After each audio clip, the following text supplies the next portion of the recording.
Hello नमस्कार, मैं आपकी एजुकेटर सीमा गोस्वामी। बच्चों, आज यूपी टेट की कुछ सूचनाएं आई हैं तो जो मैं आपको आज बता रही हूं। तो यूपी टेट अधिसूचना 2023 यूपी टेट आवेदन पत्र परीक्षा तिथि जल्द ही सक्रिय होगी। तो ये क्या क्या है, इसमें कैसे कैसे है, हम आपको समझाते हैं। तो बच्चों इसको समझ लेते हैं थोड़ा सा। देखो बच्चों, उत्तर प्रदेश नियम प्राधिकारी सरकारी और निजी स्कूलों में शिक्षक पद के लिए उम्मीदवारों के ज्ञान का परीक्षण करने के लिए यूपी टेट यानी कि यूपीटीईटी 2023 परीक्षा आयोजित करता है। यह परीक्षा दो प्रकार की होती है, जिसे जूनियर कक्षाओं के लिए पेपर 1 होता है और पेपर 1 और सीनियर कक्षाओं के लिए पेपर 2 यानी फर्स्ट पेपर और सेकंड पेपर के नाम से जाना जाता है। ये ज़्यादातर बच्चों को पता होगा, लेकिन जो कुछ बच्चे हैं उनको नहीं है, तो मैं थोड़ा सा बता देती हूँ कि एक फर्स्ट पेपर होता है जो कि आपकी फर्स्ट टू 6 क्लास तक के लिए होता है। सेकंड पेपर होता है जो कि आपकी 6 टू 8 क्लास तक के लिए होता है, एक 8th क्लास के लिए। तो ये 2 पेपर होते हैं आपके। इसके अलावा बच्चों, आवेदन यूपीटीईटी 2023 अधिसूचना का सभी बेसब्री से इंतज़ार कर रहे हैं, लेकिन इस सप्ताह आखिरकार आ रही है कि आप सभी परीक्षा के संबंध में समग्र विवरण यूपी टेट अधिसूचना 2023 से जान सकते हैं। जैसे कि कहाँ पर जाने, तो ये है आपका, तो ये देख सकते हैं यूपी अपडेटेड गवर्नमेंट in पर प्रकाशित किया जाएगा। वे सभी जिन्होंने स्नातक के साथ बीएड किया है या डीएलएड किया है, वो सारे इसके लिए एलिजिबल हैं। वे जो कि यूपी टेट 2023 पंजीकरण के लिए पात्र होंगे, जिन्होंने क्या किया है, बीएड किया है, डीएलएड किया है।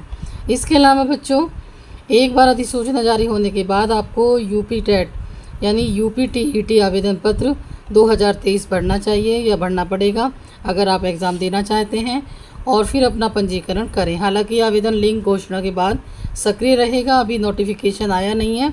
और जब आपको यूपी टेट ऑनलाइन फॉर्म 2023 के लिए आवेदन दस्तावेज़, जैसे आपको क्या क्या देना है, आपको देना है बीएड प्रमाण पत्र, डीएलएड प्रमाण पत्र, और एकत्रित नहीं कर लेने, एक जगह इकट्ठे कर लेने चाहिए।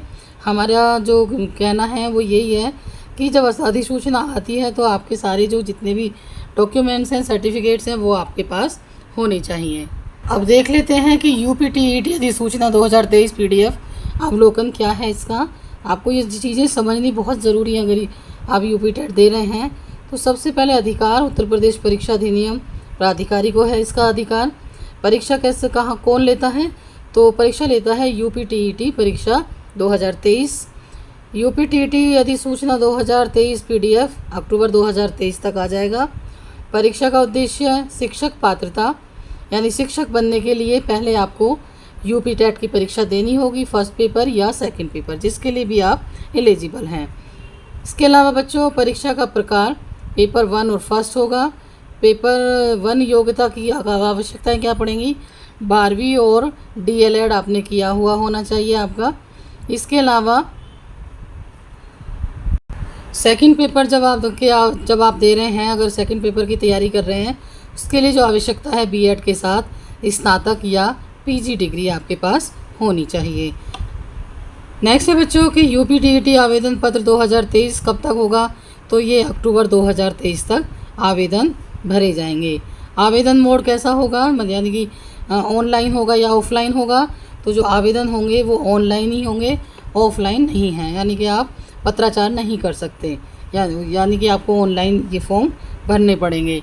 इसके अलावा बच्चों, यूपीटीईटी आवेदन पत्र 2023 की अंतिम तिथि होगी अक्टूबर 2023, यानी अक्टूबर के लास्ट तक भी हो सकता है, या अक्टूबर की कोई डेट आएगी उस बीच में 15 तारीख हो सकती है, 20 तारीख तक हो सकती है। तो यूपीटीईटी की जो अक्टूबर 2023 तक रहेगी। आवश्यक दस्तावेज हैं डीएलएड प्रमाण पत्र, बीएड प्रमाण पत्र, श्रेणी प्रमाण पत्र हैं ये। और जो आवेदन शुल्क है वो 1200 रुपये है। लेख का प्रकार आवेदन फॉर्म होगा। यूपीटीईटी वेबसाइट है आपकी। आवेदन शुल्क का भुगतान करने की अंतिम तिथि बच्चों अक्टूबर 2023 है। यूपीटीईटी परीक्षा तिथि 2023 यानी अक्टूबर में होगी, और परिणाम जो इसका आएगा एग्ज़ाम का वो आएगा नवंबर 2023। तो बच्चों, आज मैंने आपको यूपी टेट के बारे में काफ़ी नॉलेज दी है, तो मुझे उम्मीद है कि आपको अच्छे से समझ में आ गया होगा कि किस तरीके से आपको फॉर्म भरना है, क्या क्या योग्यताएं चाहिए, कौन कौन से आपको डॉक्यूमेंट चाहिए, तो वो सब आप देख लें और तैयारी करते रहें अपने यूपी टेट की। और जब और भी कोई न्यू अपडेट आती है तो हम आप जल्दी से जल्दी आपको उपलब्ध कराएंगे। वीडियो पसंद आई हो तो सब्सक्राइब ज़रूर करें। धन्यवाद।